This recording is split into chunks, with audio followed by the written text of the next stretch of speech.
Here's 5 champions that are always useful.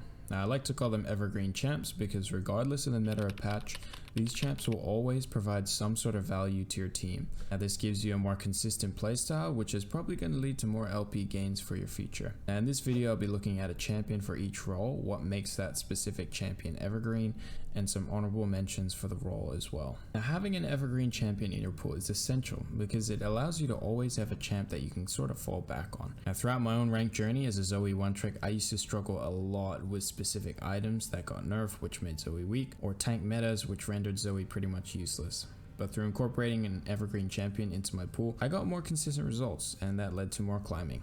Starting off with top lane, in top lane I think it's crucial to have an evergreen champ as blind picks and counters are really important in this lane. Now having the edge over someone by mastering an evergreen champion ensures that you'll always kind of have a pick to fall back on. And also, God forbid, in the cases where your team doesn't swap with you for last pick as a solo laner, you have something that you can blind pick in almost every situation. Now Ornn I think is the evergreen champion for top lane. First of all, he's a pretty mechanically easy champion to execute, has good base stats and sustain in lane through his building shit in lane whatever happens, and he has a pretty clear game plan. Now he also has pretty surprisingly high burst damage if you combo your abilities well, which sort of spawned that meme a few years back with Ornn being an assassin, mage, tank, rogue, warrior, or whatever. He scales pretty well as well, and he provides good utility, engage, and stats for your team. Looking at Ornn from a developer perspective, I think he pretty much has everything you want as a top laner. This sort of adds to his ability of being evergreen and meta resilient. A lot of the time in the meta, tanks are quite strong, and tanks that can do damage I think are even stronger. Some honorable mentions I have for top lane will be Jax and Gnar. Both champs can play pretty safe in lane, scale relatively well, and will always provide some sort of impact for a team. I think Gnar can be a little bit more tricky in solo queue, but he is a pro play staple, and he's a staple for a reason, right?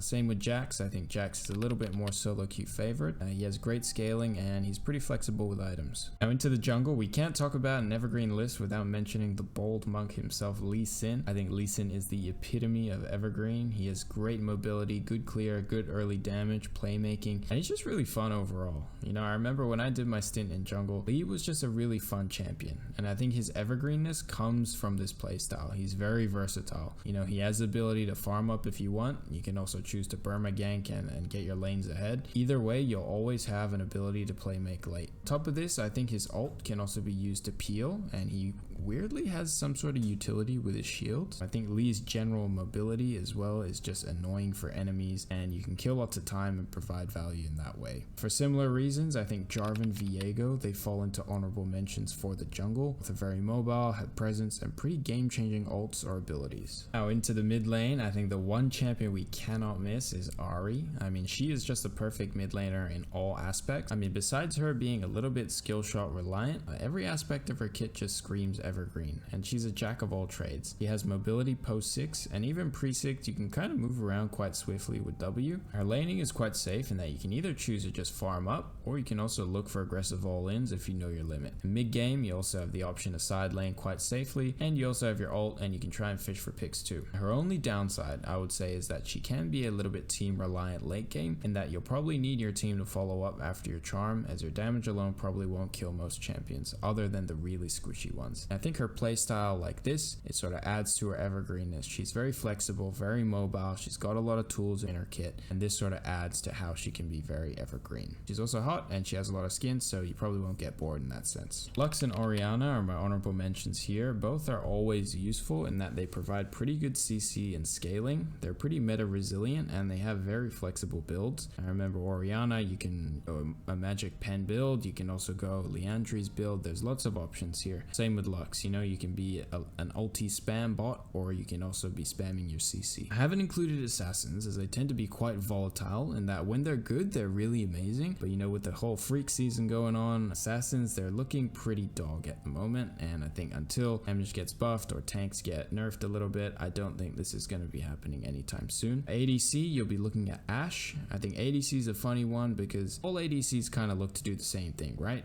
You all want to try and deal as much damage as possible. Now ADCs these are also pretty sup reliant. So the ones that are the most evergreen tend to be the ones that provide CC or utility. And I think Ashe is probably the prime example of this. She has pretty easy laning, and you can always poke with W, and it's pretty easy to execute. Ulti as well, good all in from that, and support can follow up quite easily in that sense as well. But the utility that Ashe provides from her E, Hawk Shot, also cannot be understated, and this scales a lot with the right game knowledge. Now it's almost to the point where if you know where to use your Hawk Shot, you're pretty much ungankable. In terms of items, she's also fought her way through many metas. You build a lot of on-hit items, she's pretty good with crit items, not so much lethality, but she'll always have an option viable for her. Now honorable mentions for ADC, I've got Ezreal and Jhin. I think Ezreal just for the fact that he's very self-sufficient and he's flexible with builds like crazy. Remember back in the day, blue Ezreal, you had Runeglaive Ezreal, AP Ezreal, she's got all these crazy builds. And with this E, with the safety, he's always going to be someone that can provide damage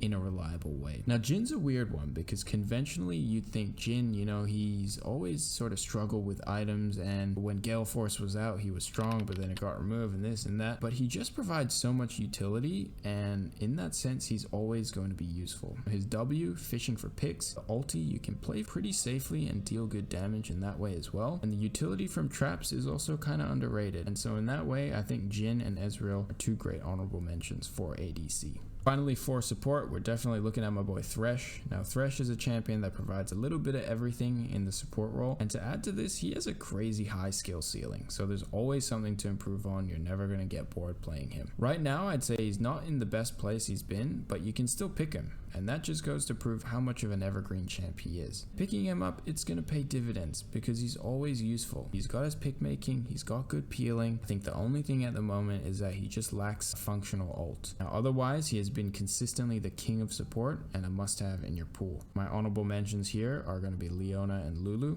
I think Leona has always just been a strong, solid pick regardless of the meta. Lulu I think is probably the enchanter because she's not just a heal bot. She's got polymorph, she's got slow, she's got a knock up, she's kind of got a bit of everything, and in that way she's giving lots of utility. Now having these champions in your pool, it's essential. When I was playing solo queue, I had a lot of times where I was struggling which champions to pick, which champions to learn, because I was scared that if I put hours and hours into Kiana and then turns out lethality items are shit next patch, I had no clue. But with an evergreen champion, you can sort of mitigate this issue.